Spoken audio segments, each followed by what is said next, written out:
ಸ್ನೇಹಿತರೆ, ನಾನು ಓದಿರುವಂತಹ ಅತ್ಯುತ್ತಮವಾದ ಪುಸ್ತಕಗಳಲ್ಲೊಂದು the monk who sold his Ferrari. Robin Sharma ಎಂಬ ಪ್ರಸಿದ್ಧ ಭಾರತೀಯ ಲೇಖಕರು ಬರೆದಂತಹ ಈ ಪುಸ್ತಕ ಅತ್ಯುತ್ತಮ ಪ್ರೇರಣಾದಾಯಕವಾದಂತಹ ಪುಸ್ತಕ. ಇದರಲ್ಲಿ ಜೂಲಿಯನ್ ಮ್ಯಾಂಟಲ್ ಎಂಬ ಪ್ರಸಿದ್ಧ ವಕೀಲನೊಬ್ಬನ ಕಥೆಯನ್ನು ಹೇಳಲಾಗಿದೆ. ಒಮ್ಮೆ ನ್ಯಾಯಾಲಯದಲ್ಲಿ ದೊಡ್ಡದೊಂದು ಕೇಸಿನ ವಿಚಾರಣೆ ನಡೆಸುತ್ತಿರುವಾಗಲೇ ಜೂಲಿಯನ್ ಕುಸಿದು ಬೀಳುತ್ತಾನೆ. ಅವನಿಗೆ ತೀವ್ರ ಹೃದಯಾಘಾತವಾಗಿರುತ್ತದೆ. ಅವನನ್ನು ಆಸ್ಪತ್ರೆಗೆ ದಾಖಲಿಸಲಾಗುತ್ತದೆ. ಅಮೆರಿಕದ ಪ್ರಸಿದ್ಧ ವಕೀಲನಾಗಿ ಅನೇಕ ಜಟಿಲ ಕೇಸುಗಳನ್ನು ಗೆದ್ದು ಅಪಾರ ಸಂಪತ್ತನ್ನು ಗಳಿಸಿದ ಜೂಲಿಯನ್ ತನ್ನ ಒತ್ತಡದ ಬದುಕಿನಿಂದಾಗಿ ಜೀವನ ಶೈಲಿಯ ರೋಗಗಳಿಗೆ ತುತ್ತಾಗಿದ್ದ. 50ರ ಆಸುಪಾಸಿನಲ್ಲಿದ್ದ ಅವನು 70ರ ಮುದುಕನಂತೆ ಕಾಣುತ್ತಿದ್ದ. ನ್ಯೂಯಾರ್ಕಿನ ಆ ನ್ಯಾಯಾಲಯದಲ್ಲಿ ಕುಸಿದು ಬಿದ್ದು ಆಸ್ಪತ್ರೆ ಸೇರಿದ ಆತ ಗುಣಮುಖನಾಗುವಷ್ಟರಲ್ಲಿ ತನ್ನ ವಕೀಲಿ ವೃತ್ತಿಯನ್ನು ತ್ಯಜಿಸಲು ತೀರ್ಮಾನಿಸುತ್ತಾನೆ.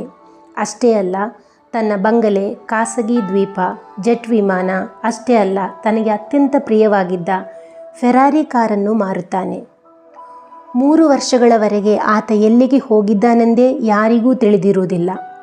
ಒಂದು ದಿನ ತನ್ನ ಜೂನಿಯರ್ ವಕೀಲ ಜಾನ್ನ ಕಚೇರಿಗೆ ಬಂದ ಆತ ತಾನು ಹಿಮಾಲಯದ ಸನ್ಯಾಸಿಗಳ ಜೊತೆಗೆ ಕಳೆದ ಅನುಭವಗಳನ್ನು, ಅಲ್ಲಿ ತಾನು ಗಳಿಸಿದ ಆಧ್ಯಾತ್ಮಿಕ ಜ್ಞಾನವನ್ನು ಕುರಿತು ಮಾತನಾಡುತ್ತಾನೆ. ಹಿಂದೆ ಅವನ ನಿಜ ಪ್ರಾಯಕ್ಕಿಂತಲೂ ಹೆಚ್ಚು ಮುದುಕನಂತೆಯೂ ಬಳಲಿದವನಂತೆಯೂ ಜೂಲಿಯನ್ ಕಾಣುತ್ತಿದ್ದರೆ ಈಗ 30ರ ಯುವಕನಂತೆ ಕಾಣುತ್ತಿದ್ದ. ಅವನ ಶರೀರದ ಬೊಜ್ಜು ದೂರವಾಗಿತ್ತು. ಅತ್ಯಂತ ಚುರುಕಾಗಿಯೂ ಖುಷಿಯಾಗಿಯೂ ಕಂಡುಬರುತ್ತಿದ್ದ. ತನ್ನ ಬದುಕು ಬದಲಾದ ಕಥೆಯನ್ನು ಆತ ಜಾನ್ಗೆ ತಿಳಿಸುತ್ತಾನೆ. ಆ ಕತೆ ನಮಗೆಲ್ಲರಿಗೂ ಸ್ಫೂರ್ತಿ ನೀಡುವ ಶಕ್ತಿ ಇರುವಂಥದ್ದು. ಬದುಕಲ್ಲಿ ಗೆಲ್ಲಲು ಬೇಕಾದ ಮಾರ್ಗೋಪಾಯಗಳನ್ನು ಅದು ತಿಳಿಸಿಕೊಡುತ್ತದೆ. ತನ್ನ ಸಂಪತ್ತನ್ನೆಲ್ಲ ಮಾರಿ ಜೂಲಿಯನ್ ಮಾಯವಾದದ್ದು ಬೇರೆಲ್ಲಿಗೂ ಅಲ್ಲ, ಭಾರತದ ಹಿಮಾಲಯದ ತಪ್ಪಲಿಗೆ.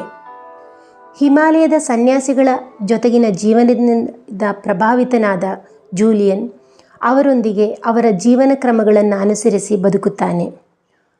ಒಮ್ಮೆ ಒಂದು ದಿನ ಅವನಿಗೊಂದು ಕನಸು ಬೀಳುತ್ತದೆ. ಅತಿ ಸುಂದರವಾದ ಒಂದು ಉದ್ಯಾನವನ, ಅದರ ಮಧ್ಯದಲ್ಲಿ ಒಂದು ದೊಡ್ಡ ದೀಪಸ್ತಂಭ. ಕೇವಲ ಕೌಪೀನದಂತಹ ಬಟ್ಟೆಯೊಂದನ್ನು ಸೊಂಟದಲ್ಲಿ ಧರಿಸಿರುವ ಸುಮೋ ಕುಸ್ತಿಪಟು ಒಬ್ಬ ಉದ್ಯಾನದಲ್ಲಿರುತ್ತಾನೆ. ಆತನ ಕೈಯಲ್ಲಿ ಚಿನ್ನದಿಂದ ತಯಾರಿಸಿದ ಒಂದು ಸ್ಟಾಪ್ ವಾಚ್ ಇರುತ್ತದೆ. ಇದೆಲ್ಲವನ್ನು ದಾಟಿ ಮುಂದೆ ಹೋದಂತಹ ಜೂಲಿಯನ್ ಸುಗಂಧಪೂರಿತ ಹೂಗಳ ಉದ್ಯಾನವೊಂದು ಕಾಣುತ್ತಾನೆ. ಅದನ್ನು ದಾಟಿ ರತ್ನಗಳನ್ನು ಹಾಸಿರುವ ದಾರಿಯಲ್ಲಿ ಮತ್ತೆ ಅವನು ಮುಂದುವರಿಯುತ್ತಾ ಇರುತ್ತಾನೆ. ಈ ದೃಶ್ಯ ಕನಸಿನಲ್ಲಿ ಜೂಲಿಯನಿಗೆ ಕಂಡಿತು. ಈ ಕನಸು ಜೂಲಿಯನ್ನ ಬದುಕನ್ನೇ ಬದಲಿಸಿಬಿಡುತ್ತದೆ. ಆ ಕನಸಿನ ಪ್ರತಿಯೊಂದು ವಿಷಯವೂ ಒಂದು ಸಂಕೇತದಂತಿತ್ತು. ರಾಬಿನ್ ಶರ್ಮಾರವರು ಈ ಪುಸ್ತಕದಲ್ಲಿ ಆ ಸಂಕೇತಗಳ ವಿವರಗಳನ್ನು ನೀಡಿದ್ದಾರೆ. ಈ ಸಂಕೇತಗಳ ವಿವರಣೆ ಓದಿದರೆ ನಮ್ಮ ಬದುಕು ಖಂಡಿತವಾಗಿಯೂ ಬದಲಾಗಿ ಬಿಡುತ್ತದೆ. ಈ ಪುಸ್ತಕ ಓದಲು ಪ್ರಾರಂಭಿಸಿದಾಗ ನಿಮ್ಮ ಮನಸ್ಥಿತಿ ಹೇಗೋ ಇದ್ದಿರಬಹುದು. ಆದರೆ ಪುಸ್ತಕ ಓದಿ ಮುಗಿಸಿದಾಗ ನೀವು ನೀವಾಗಿರುವುದಿಲ್ಲ. ಈ ಪುಸ್ತಕದ ವಿಷಯಗಳು ನಿಮ್ಮ ಮನಸ್ಸಿನೊಳಗೆ ಕೈ ಹಾಕಿ ಕದಡಿ ನಿಮ್ಮ ಮನಸ್ಸನ್ನು ಅಲ್ಲೋಲ ಕಲ್ಲೋಲ ಮಾಡಿ ಬಿಟ್ಟಿರುತ್ತದೆ. ನಿಮ್ಮ ನಿಷ್ಕ್ರಿಯತ್ವದಿಂದ ಎದ್ದೇಳುವಂತೆ ನಿಮಗೆ ತೀವ್ರ ಪ್ರೇರಣೆ ನೀಡಿರುತ್ತದೆ. ಇದುವರೆಗೆ ನೀವು ಏನಾಗಿದ್ದೀರೋ ಅದಕ್ಕಿಂತ ಭಿನ್ನವಾದ ರೀತಿಯಲ್ಲಿ ಮುಂದುವರಿಯಲು ನಿಮಗರಿವಿಲ್ಲದೆ ನೀವು ತೀರ್ಮಾನಿಸಿ ಬಿಟ್ಟಿರುತ್ತೀರಿ. ಖಂಡಿತವಾಗಿಯೂ ಇವತ್ತಿನವರೆಗೆ ಇದ್ದ ನೀವಾಗಿರಲು ನಿಮ್ಮ ಆತ್ಮಸಾಕ್ಷಿ ನಿಮ್ಮನ್ನು ಅನುಮತಿಸುವುದಿಲ್ಲ. ಬದಲಾವಣೆಗೆ ನಿಮ್ಮ ಮನಸ್ಸು ತುಡಿಯತೊಡಗುತ್ತದೆ. ನೀವು ಕ್ರಿಯಾಶೀಲರಾಗಲು ತೀರ್ಮಾನಿಸುತ್ತೀರಿ. ಇಂತಹ ಅದ್ಭುತ ಮೋಟಿವೇಶನಲ್ ಸ್ಟೋರಿಯನ್ನು ನೀವು ಓದಲೇಬೇಕು.